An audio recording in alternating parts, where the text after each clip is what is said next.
Hello! Welcome to BTN Live. Welcome to the BTN Wildlife Sanctuary that we've created here. There's some people walking in the background. My name is Jack, and I'm joined by a very special guest, a wildlife educator, Emily. Hello. Thank you so much for joining me today on BTN Thanks for Live. having us. Of course, we're talking about National Threatened Species Day, which was a couple of days ago now, if I remember correctly. I should know, I did a whole story on it. And Emily, so what is a wildlife educator? What does that mean? It's a pretty cool job to start with. Yeah. Very lucky. So as a wildlife educator, I travel to schools. So some of you may have, if you're based in SA, seen us before at Animals Anonymous, but we travel to other facilities as well. Yeah. And I get the privilege of teaching people about our native wildlife and conservation, sustainable efforts. Yeah. It's pretty special. Nice. Yeah. And part of your job includes handling and keeping and conserving, is that the word, animals? Absolutely. And you've actually brought a few along today, which is have. very exciting. We have Queenie the quokka, Yes. and then we have Basil the brush-tail bettong, Yeah. and then Sylvia, what type of snake is Sylvia? A Murray-Darling carpet python. Murray-Darling carpet python. So if you have any questions about those specific animals, a quokka, a brush-tailed bettong, and a Murray-Darling carpet Yep. python, got that right. Got it. Send them in, or any, I guess, other native animals to Australia, specifically Adelaide's probably going to be better, and maybe Emily can answer those. Yeah. I don't want to wait any longer. Can we bring out one of the animals? I think we'll start with Queenie, beautiful Okay. Queenie. I can see she's very excited to come and Okay. see you. So I'm going to grab her out. So she is our quokka. And so quokkas, they're native to Western Australia. Oh my goodness. There you Oh, she's just popped her head out. Here she is. I'll sit her between us Queenie. here. So they are native to Western Australia. Most of them are found on Rottnest Island. Yes. Yeah. So over on Rottnest Island, they don't have any natural predators, which is amazing. But there are some of them still found on the mainland, and unfortunately they are at risk to predators, including some of our feral animals like foxes and cats and those sorts of things. Yeah. So where did Queenie come from? What, Rottnest Island? She did not. So she has always lived in captivity with people. Okay. So she has been with us most of her life, which is really special. And she does actually have a little Joey in her pouch down here as well. So Queenie is a mum. She's got a little baby girl in her pouch, which we're very, very excited about. But you can see she loves her food, Yeah, I was and she gonna does love say. pats, so please feel free to give Okay, her a I pat. can- She loves pats. Oh, hello. So she was hand-raised by one of our staff. I just love that she's holding the food. Yeah, Like, it's very sweet, that's isn't it? so cute. Yeah. Adorable. A Hello. little bit I more. don't have food for you, but there's food there. So in the wild, they'd be using those little hands to pull down branches and eat the Okay. fresh leaves of native plants. Write memoirs. Flowers. Yeah, right, of course. She's got a great life story to tell, don't you? And this Queenie? is sweet potato. Sweet potato at the moment, one of her favourite snacks. Oh. Does anyone else like sweet potato? Is it your favourite snack? Favourite snack at home? Maybe not raw. No, probably want to cook your sweet potatoes. I feel like we had a question about quokkas. Oh, we have a comment. Yes. Yara maybe, from Echanga, who came and visited Echanga. this week, the BTN office, which was very exciting. Just says, quokkas are so cute. I think you're right. I agree. I agree. Simple answer, yes. Simple answer is yes. Yes, we agree. So how old is Queenie here? So Queenie's about 4 years old now. They do start having their young when they're fairly young themselves. So Okay. she does have another Joey that still lives with us, which Yep. is great. His name is Winston. Oh. And her boyfriend Reggie also lives with us. The whole family. We're very lucky. A whole family Family affair. affair. That's right. How many animals do you have? So here today I've got 3 for you. But Yes. at Animals Anonymous we care for over 120 animals. Wow. All native Australian animals found from all parts of the country. Yeah, wow. So we're very lucky to work with not only our mammals like Queenie, but birds, reptiles, amphibians, you name it. Yeah. Yeah. Queenie wants to go off and explore it. I She think. does. She loves having a hop around. And so I guess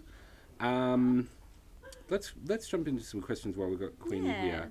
But please send in any if you have any specifically about quokkas. Otherwise, let's talk more. Oh, how old is Queenie's baby from Naomi? Her baby. So it is hard to know the exact age because they're marsupials. They're born really, really small and undeveloped. So we do check in that pouch. She's probably around the 6-month-old mark Goodbye. at the moment.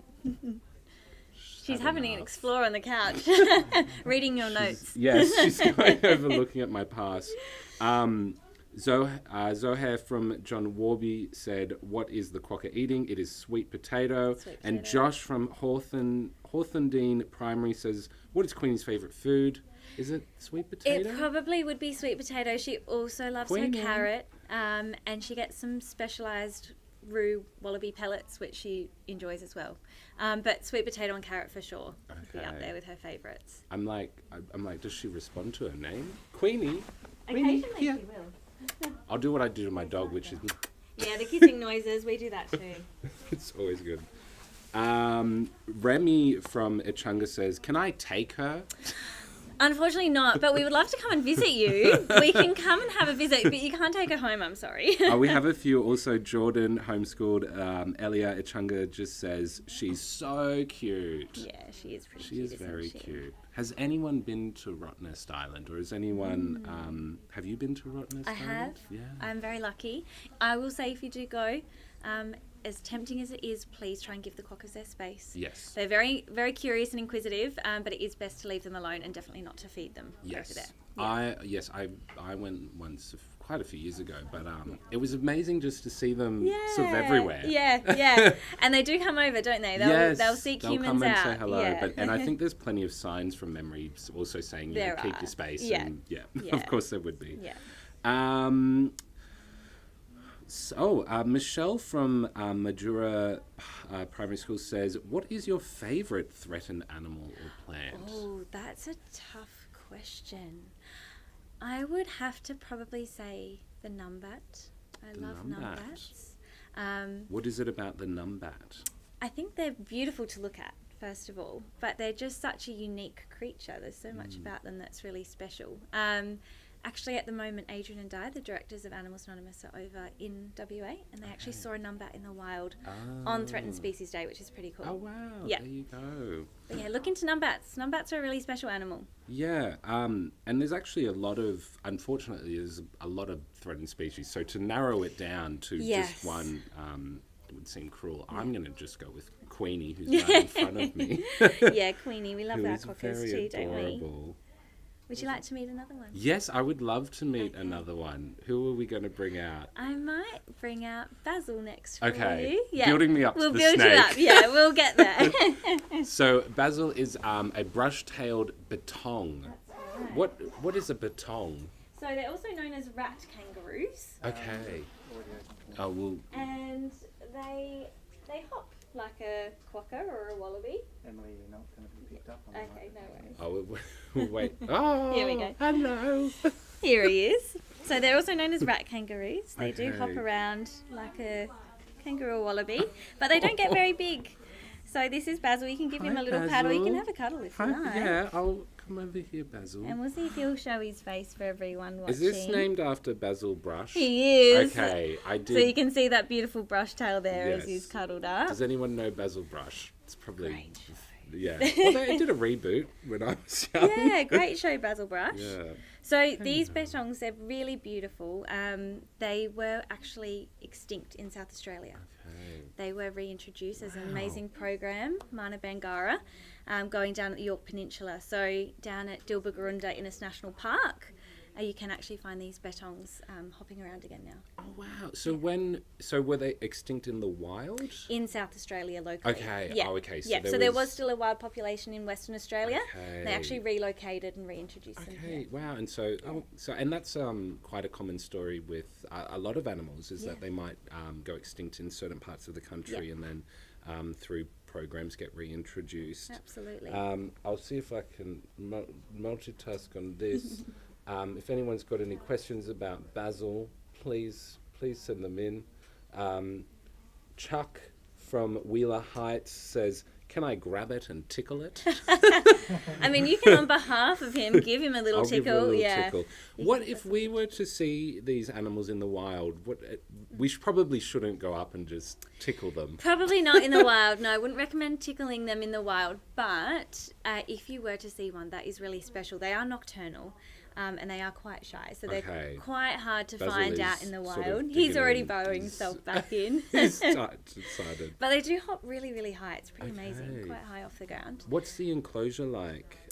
So for him, he's got quite a big, wide open space in his enclosure. He does share it with some potoroos, another native Australian animal. But he does like to have a little hop around. But as you can see, he also enjoys that cuddle and a little pat too. Yes, and so this pouch, is that a safety sort of? Yeah, for blanket him. So comfort? they are a marsupial. So they grow up in their mother's pouch. He is fully grown, but it is a nice, safe environment for them. Yes. And somewhere where he can tuck his head away and get that little bit of darkness if he wants it.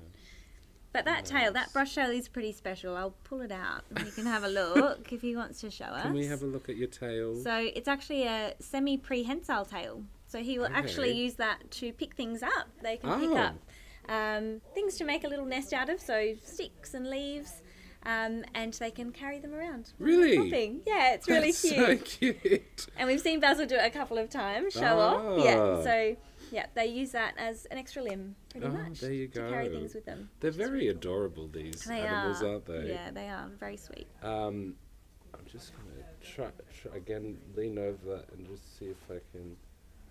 Oh, someone says, can I eat Basil? That's Toby. You can eat the plant. Maybe the herb on some pizza, but not this one. And someone, Preston from Wheeler Heights says, does Basil eat Basil? Basil may try Basil, absolutely. So they are an omnivore, so they do consume both plants and meat, but they are more herbivores. So usually in the wild, they've got really long nails and they dig under the substrate for their food. So they're usually looking for fungi or tuberous material under the ground. Really important, actually. They're nicknamed eco-engineers. So when they're digging for their food, they're actually turning over that soil, helping plants move, seeds move around for the plants to grow. Aerating it, is that a thing? Water filter through. You know what you're talking about. Yeah. So they're really, really important for our environment. So we do really want to have them here. And they're eating all of that fungi and stuff too, and moving all those spores around, which is awesome. Which is why I guess it's another reason why it's so important to protect our native animals, because it's not just about having these adorable, yes, we're talking about you, creatures around, but also how they keep, the ecosystem thriving and the different roles they play within that as well. Absolutely. And plants too, don't forget about plants, Good time to go to number 19. Oh, well, speaking of what I've just said, we've got a question that's come in from William from Nagala Primary School, who asks, are there any organisations trying to protect native species? So there are a whole heap of organisations, but we've reached out to Ali and Hannah from Yukamara Wildlife Sanctuary to help us answer this. So they've sent through a video for us. G'day BTN Live, my name's Ali. And I'm Hannah, and we're here at Yukamara Wildlife Sanctuary. That was a great question, William. So here at Yukamara, we protect some of the oldest mallee that's left in Australia, and mallee is so important to our native species here. This has allowed us to reintroduce native species such as the bilby, bettong and numbat. And these guys have such an important role in the environment. Every poo that they poo, every leaf that they eat, and every hole that they dig while foraging is an important function in the environment. Holes and burrows like this collect leaf litter, seeds, and funnel in rainfall. This allows new shrubs and mallee to grow. So this means that just by existing, these animals are improving the environment that they live in. Have you ever seen a native animal in your backyard? Places like Adelaide are meant to have bilbies, bettongs and numbats. And one of the reasons that you don't see these animals in your own backyard is because cities are missing the habitat that these animals need to survive. And one of the other reasons is because of these guys. Can you recognise who belongs to these skulls? Let's take a look at some of the defining characteristics. These perfectly sharp teeth are great for biting onto meat. And the forward-pointing eyes, They're great for looking around for prey to hunt. And that's because these animals are predators. This is a red fox, and this you maybe have at home. This belongs to a feral cat. And these species are introduced in Australia. They're not meant to be here, and they have a huge impact on our native species.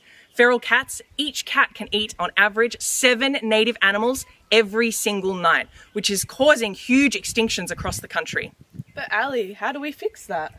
Let's take a look. So this is one of the ways that we are protecting native species. It probably doesn't look like the fence that you're used to at home, right? It's got a couple of weird features. So the most noticeable one, this floppy top up here. That's so that if a feral cat tries to climb in, it's going to hit that floppy top and fall out. Now, cats and foxes, they're wily. They might try to dig under. So what we've got here, this beautiful skirting so that the foxes and the cats can't dig under the fence either. And then the last thing we add is 7,000 volts of electricity, and that sorts our feral animals out. So what that means is that we have a nice big fenced area here at Yucumara where our native species can be brought back to the wild and our bad feral species can be kept outside so they don't eat the precious native animals we have here. Well, there you go.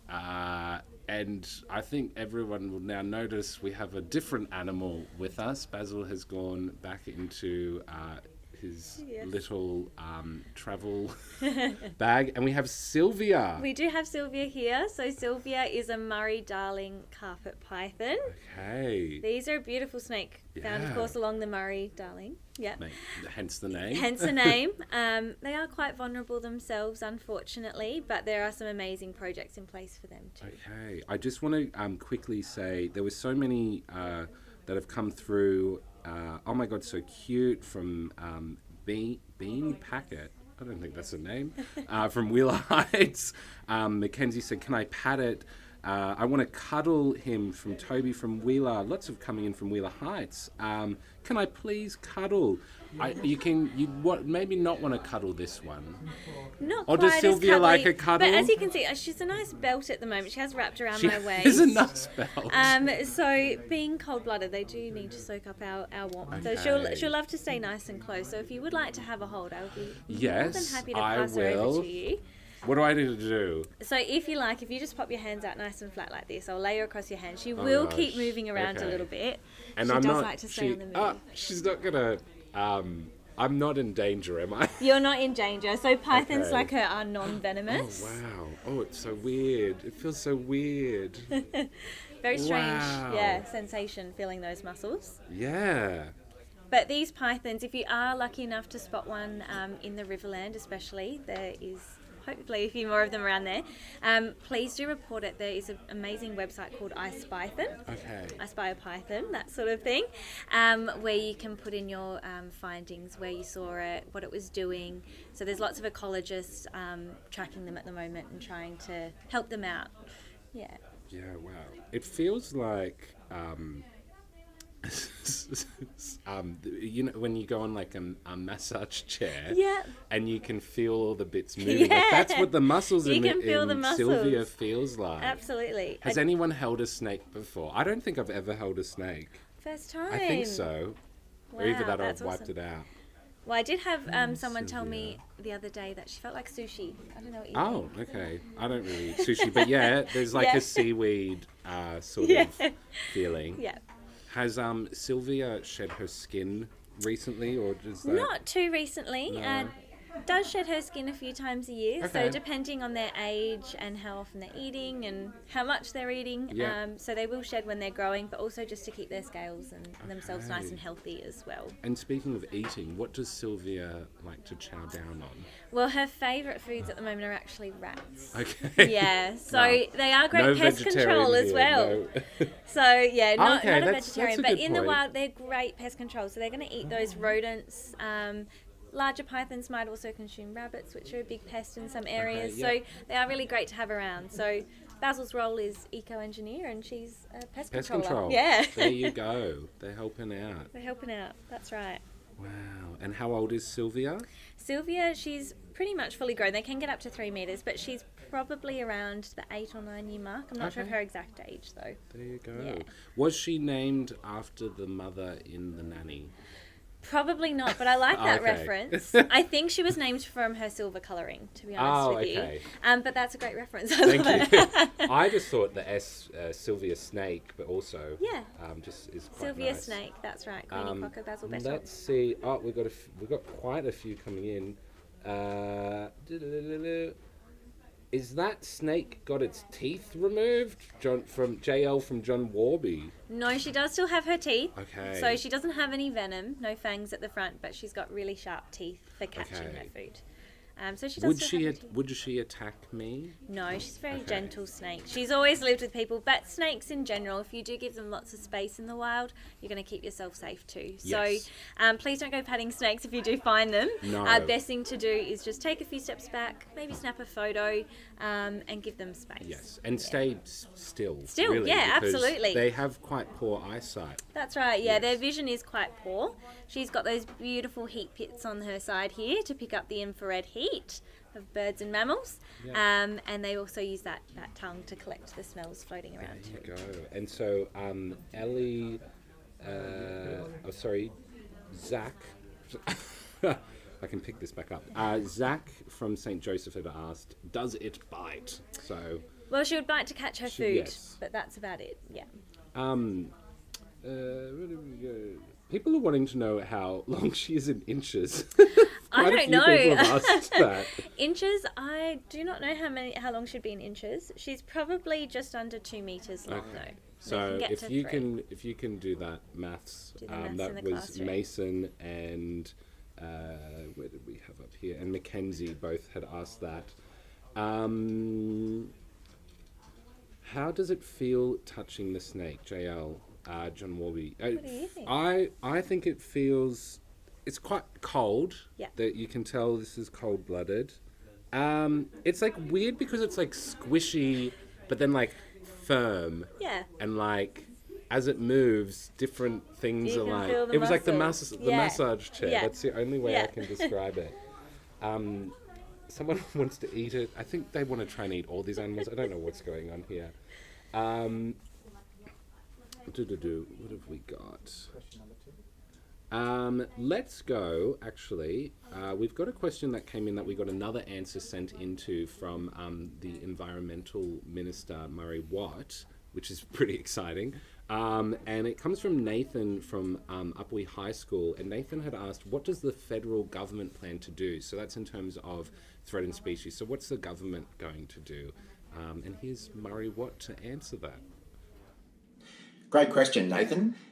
There are a lot of threats to our endangered species in Australia, and that comes from a variety of ways. Of course, climate change is having an impact, the natural disasters that climate change is causing. We do have people doing illegal trade in wildlife, but also, of course, clearing habitat for homes and other development is having an impact, as are introduced species into Australia like feral cats, feral pigs, wild dogs, things like that as well. In terms of what we need to do about it, obviously there's a big role for governments here, but there is also in terms of businesses, what they can do, and even you as an individual and your household can make a contribution too. We're doing plenty of work as a government in this space, but some of the things that you can be doing is, if you own a pet, to make sure that it's not getting out at night. If it's a cat, for example, trying to chase birds, that sort of thing is really having an impact. Not doing pollution in our ocean and waterways can have a really big impact, because plastic pollution can really be a big threat to a lot of our native species here in Australia. And also the sort of plants that we plant in our gardens. Native species are a great way of helping to rebuild local habitat for our threatened species as well. So there's lots of things that you can do as an individual and in your household, but of course as governments we've got a big role here too. So there you go. A lot of tips on what we can be doing. We've planted a whole bunch of natives around us today. So they're all fake though, unfortunately. Not all of them. Not all of them. There were a few people who had asked what type of snake. So Bonnie, who's homeschooled, said, what species is Sylvia? And I believe there was another one.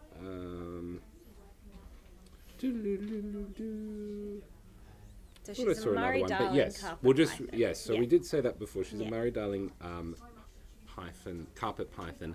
Does that mean, because the Murray Darling's quite long, Yeah. so are they found all? So they're found in South Australia, New South Wales, Victoria, and parts of Queensland there. So luckily they do have Your tail up. not a huge distribution, but bigger than some animals. Unfortunately, they are facing threats of predators and land clearing, fragmentation of their habitat. That sort of thing. What is a predator to these guys? So when they get to their full size, obviously are quite a large snake, which is great. Yeah. But they do hatch fairly small, and as they're growing, they would have a number of predators. So that could be anything from birds of prey.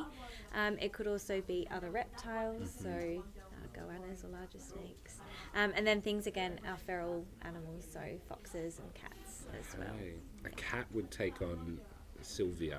Yeah, Cats. Are they? yeah, feral cats are pretty nasty. Yeah. Even some domestic cats. That's right. Yeah, domestic cats. If you do have a pet cat, try and keep them inside because they do go for our native wildlife, especially at night time. So if we can keep them in, that does also help our native animals Yes. too. Yeah. And Zohar from John Warby says, the snake, why is it crawling so much? She is quite active at the moment today, which is funny because she's still a little bit cool. But she's very inquisitive. She does like to move around. So she's awake, obviously, at the moment. She's just checking everything out. There you New go. environment for her. Olga from St. Joseph's wants to know if you have a favourite animal. That's a tough Yeah. question. I do love all of our animals at Animals Anonymous. Queenie is probably one of my favourites. Okay. We also work with squirrel gliders, which are an endangered species in South Australia. A gliding possum, and I love those animals too. There you go. Do the animals all get along? They do. They're used to being around each other. We definitely wouldn't put Sylvia and Queenie in the same No. the same enclosure, Yes, but that's yeah, they're a good very idea. used to being around each other in There those you sense. go. Yeah. Well, I think that's about time. I mean, I would happily just sit here and go bring all the animals back out again because that was very exciting. A very fun BTN live. Let me just refresh this to see if anything super important has come through. I was waiting for people to ask this. Amali and Oscar from St. Joseph's wanted to know how big the poo is and if it farts. Oh, the snake? Because you never think about that with snakes. And No. I look, to be honest, I was thinking how that happens. Well, do you know what? They have quite a short, small tail. This is her tail here. Yeah. At the base of her That's, tail, isn't where the it whole starts. thing a tail? No, just this Just little that, bit here. okay. Yeah. So at the base of her tail here, that's where she would wee and poo. Oh. And it can be pretty big if she's had a Oh, big meal. okay. I won't go into too many details for you. Hopefully she but it hasn't doesn't eaten smell too very much. nice. That's all you need to know. There you go. Well, yes, thank you again, Emily, for joining us and for bringing Thank you along for all having your us. animals. Thank you all for tuning in and watching us handle some animals. Sorry we didn't get to as many questions, but I mean, how could you when we had live animals on the show? Thanks so much for having us. Yeah, no, thank you. And make sure you follow those tips that Murray Watt gave you, planting native species. If you've got cats, trying to keep them indoors because they can be big issues. But also, there's plenty of citizen scientist programs, which we didn't talk about, but it's ways that just everyday people can get involved with conservation and protecting our wildlife. So check out what's in your local area and what you can be doing if you want to get involved. But apart from that, have an awesome weekend and we'll see you later. Thanks. Bye.